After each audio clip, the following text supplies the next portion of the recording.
In this video, we're going to look at a question that I received the other day on one of my videos. It was asking about Genesis 1:26 and 27 and how the Christian Standard Bible translates versus how the New Revised Standard Version translates this passage.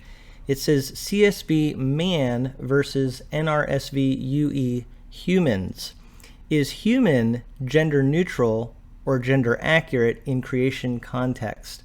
I thought that was a really interesting question, so we're going to tackle that in this video. But before we do, make sure you subscribe to this channel if you haven't already, if you like nerdy Christian analysis, reviews, and fun. But let's get into this topic. So here are the two passages side by side. On the left, you have the Christian Standard Bible. On the right, you have the New Revised Standard Version. This is the most recent edition, the updated edition. And as you can see here, the Christian Standard Bible says, "Then God said, let us make man in our image, according to our likeness." But in the New Revised Standard Version, it says, God said, let us make humans in our image, according to our likeness. Now, one thing to notice here is both of these translations have footnotes here about this word, either man or humans. And it says in the CSB, human beings, which is basically what you have in the NRSV. And in the NRSV, it says the Hebrew is Adam. And you can see here that in the CSB, it also notes that the Hebrew word there is Adam. One thing I like to do is go over to blueletterbible.org. It gives background information, lexicon information about words in the Bible.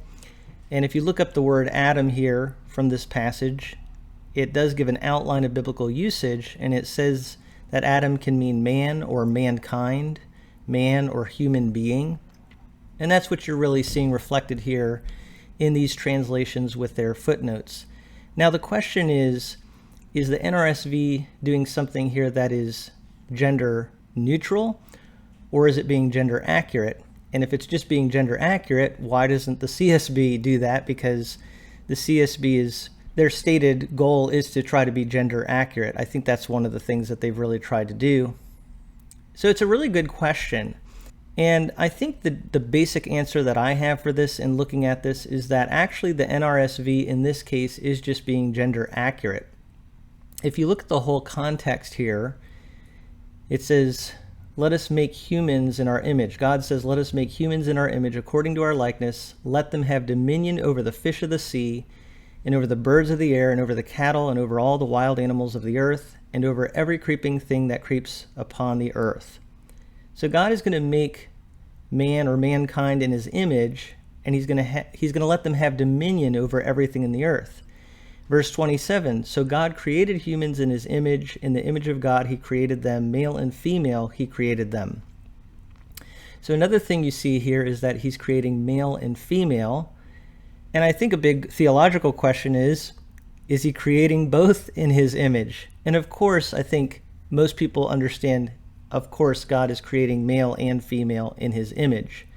And you can see that reflected again in verse 28. God blessed them, and God said to them, be fruitful and multiply, and fill the earth, and subdue it, and have dominion over the fish of the sea, and over the birds of the air, and over every living thing that moves upon the earth. So who is supposed to be ruling over everything on earth? He's talking to both male and female. And you see that in both of these translations. God said to them, it says in the CSB.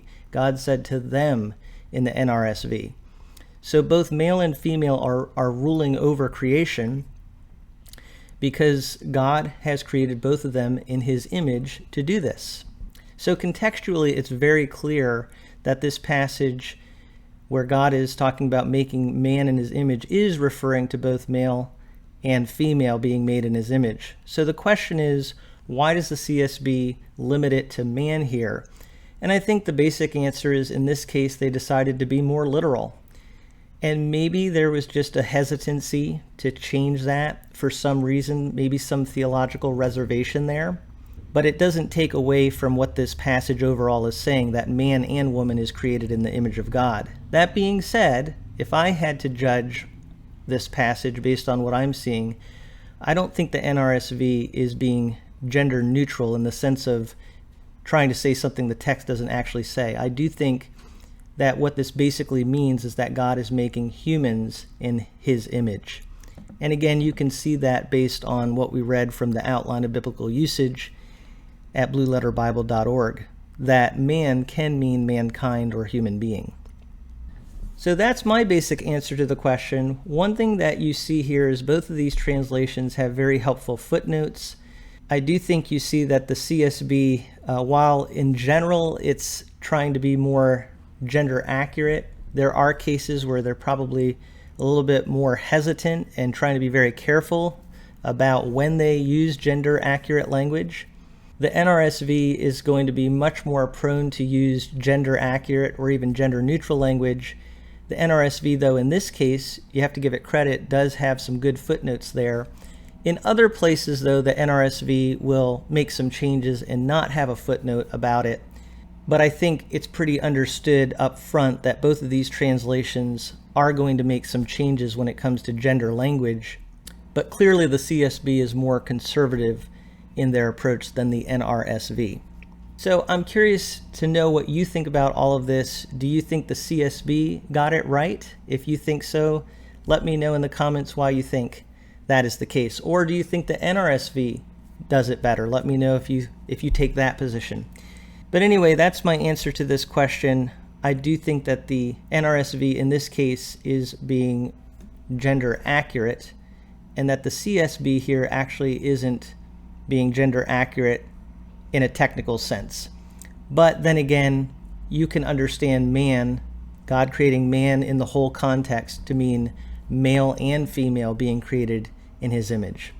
So those are my thoughts. Again, let me know what you think in the comment section below. Thank you so much for taking a look at this topic with me from a Frisch Perspective.